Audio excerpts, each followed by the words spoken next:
Joignez quasiment 16h15. Vous voyez cette image de l'aéroport de Kaboul où la nuit tombe.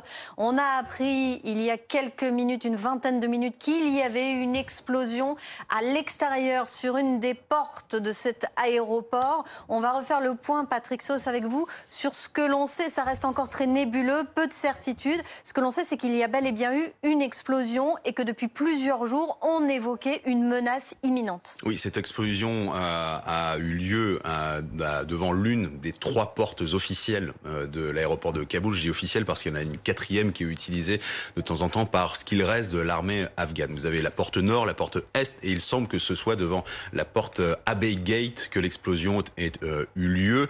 Plusieurs médias américains, notamment CNN, citent trois officiels, trois grands responsables américains qui leur disent c'est un attentat suicide. Mais je source vraiment CNN, on attend d'avoir la confirmation.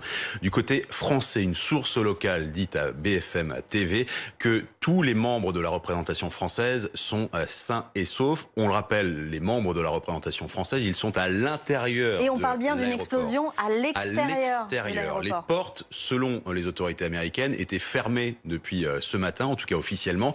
Ça n'empêche pas peut-être quelques exfiltrations depuis le centre de Kaboul par les forces américaines, parce que ce sont les seuls qui ont les moyens de le faire. Pour les Français, c'est devenu quasiment impossible. Explosion et surtout, pour l'instant, un bilan totalement incertain. Là, cette fois, je cite le secrétaire, enfin en tout cas l'attaché de presse ou le porte-parole du Pentagone. Il y a une conférence de presse qui est prévue par le Pentagone, justement, le secrétariat à la défense américain, dans la demi-heure maintenant.